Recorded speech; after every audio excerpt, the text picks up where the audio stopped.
यहां देख लो। यही तो है।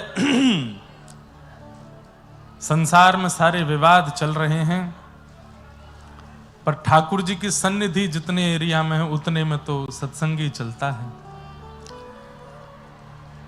लेकिन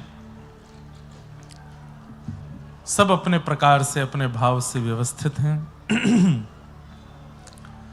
दुनिया में होड़ है, ऐसी बात नहीं है आगे बढ़ने की। कथाओं में भी होड़ है आगे बैठने की, सन्मुख बैठने की, और सन्मुख और आगे बैठने के लिए हर प्रकार का प्रयास करते हैं। परंतु हम इस कथा के बाद में ये घोषणा कर दे रहे हैं कि हम कहीं भी किसी भी प्रकार से कोई भी पास सिस्टम किसी कथा में नहीं रखना चाहते। हम तो रखते ही नहीं हैं, क्योंकि कथा का एक अपना स्वरूप, एक अपना डेकोरम होता है, एक अपनी आचार्य संहिता है, और वो एक ही होनी चाहिए कि पहले आओ पहले पाओ। जो पहले आ जाए, और यही होना चाहिए।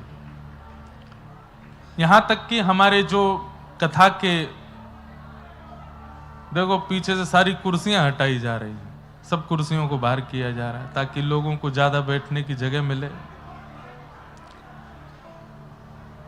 ये सब प्रमाद और विषाद इसलिए होने लगते हैं कि सब लोगों में एक वो रहता है कि हमें यहाँ, हमारी तरफ से ये कोई भी ऐसा, किसी भी कथा का क्रम ऐसा होता नहीं है।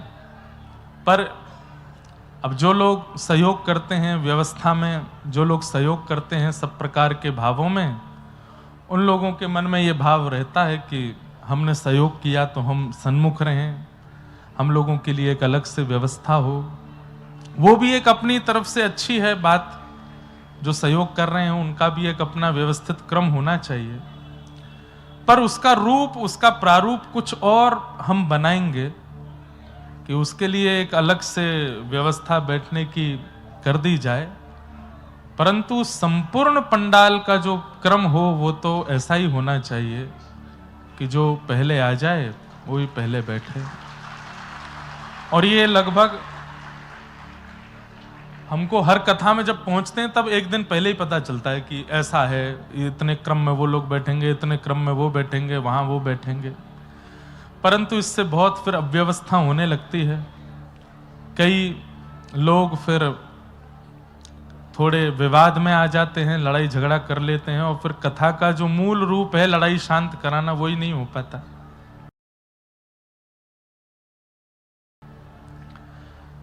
तो सब जगह का अपना अपना एक भाव, अपना अपना क्रम बन जाता है। परंतु हम आगे से पूर्ण व्यवस्था में यही रखेंगे, चाहे दुनिया के किसी कोने में कहीं भी कथा हो, पर जो हमारे लोग भी हैं वो, उन लोगों से भी हम हाथ जोड़ के प्रार्थना करेंगे कि वो भी पहले ही आके बैठ जाएं ताकि उनको जगह मिले। नहीं तो जैसे जगह जाए वहां बैठते हैं सब लोग। इसी प्रकार से कथा में कुछ विशेषता क्या है? श्रवण की विशेषता है, सुनने की विशेषता है। श्रवण कीर्तन विष्णु स्मरण पाद सेवन अचरम वंदनम दास्यम सत्य आत्मनिवेदन नरदा भक्ति में सबसे प्रथम भक्ति श्रवण भक्ति है।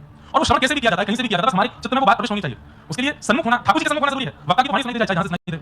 ये भी बात जब नगर में बताया तो टीवी पे फोन पे सुन जाए, उस पर जगह जहां मिल जाए वहां बैठ के सुनी जाए। विशेषता इस बात की नहीं कि आगे बैठने वाला व्यक्ति सुधर जाने वाला है ना, आगे बैठने वाले सुधर जाने वाले नहीं।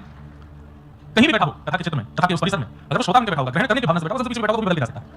तो मुख्यता ऊपर बैठने की, नीचे बैठने की, सन्मुख बैठने की, इधर बैठने की, उधर बैठने की, यहाँ ऐसे नहीं होनी चाहिए। हम भी कथा में जाए हमारी भावना चाहिए, वहां की व्यवस्था के अनुरूप। अगर वहां व्यवस्था में दिक्कत है, बैठने में जगह कम है, अब क्या करें? हमको कोई बोला नेताजी यूनिवर्सिटी में नहीं होगी कथा, वहां भी 15 बैठ सकते हैं, इतने में यहीं आ जाएंगे, बोले प्रकार में 10 मैदान करेंगे, वहां 25 बैठ जाएंगे। मैंने कहा भाई देखो जगह तो बननी चाहिए, इसमें हमारी जीत है, हमारे सनातन धर्म की जीत है। कितने वैष्णव आ रहे हैं, इतने भावना से आ रहे हैं, इतने युवा आ रहे हैं। भीड़ केवल कंसर्ट में होती है क्या? भीड़ केवल धुआं उड़ाने वालों के पास ही होती है क्या? यहाँ देखो राधा नाम की भीड़ है, कृष्ण नाम की भीड़ है, वृंदावन वालियों के लिए भी भीड़ है। और ये भीड़ नहीं है, ये भीड़ नहीं है, भीड़ तो वो होती है जहां पर व्यवस्थित ना हो। अब ये तो शुरुआत में 2-4 लोग कहते हैं, आधा घंटे बाद कितना मिनट ऑफ साइलेंस, इतनी संख्या के लोगों में कहीं नहीं होता, केवल कथा में होता है, केवल ठाकुर जी भक्ति में होता है। यहाँ पे बिल्कुल शांति से बैठे, क्यों? सबके चित्त में ठाकुर जी समाहित हुए होते हैं, विराजमान हुए होते हैं। ये संभावना है। आगे इस कथा में बिल्कुल ये विषय रहेगा ही नहीं। जो लोग कथा करवा भी रहे हैं उनसे कहेंगे आपके परिवार के लोग एक जगह बैठ जाएं, वो जगह आपकी सीमित हो। बाकी तो जो लोग आए सबको बैठने के लिए वैसी व्यवस्था हो। आज 2-3 रस की कथा में लोग प्रवेश करते, पता नहीं कौन जैसे बंगाल आए हैं, हमको जगन्नाथ जी इतनी याद आ रही है यहाँ से, जैसे श्री जगन्नाथ जी यहाँ आसपास ही बैठे हैं क्या? परंतु ज्यादा दूरी भी नहीं है। अरे कभी साइकिल वगैरह भी बंगाल में आते हैं तो वो भी जगन्नाथ जी को प्रणाम करके आते हैं, वो भी उड़ीसा होते हुए आते हैं।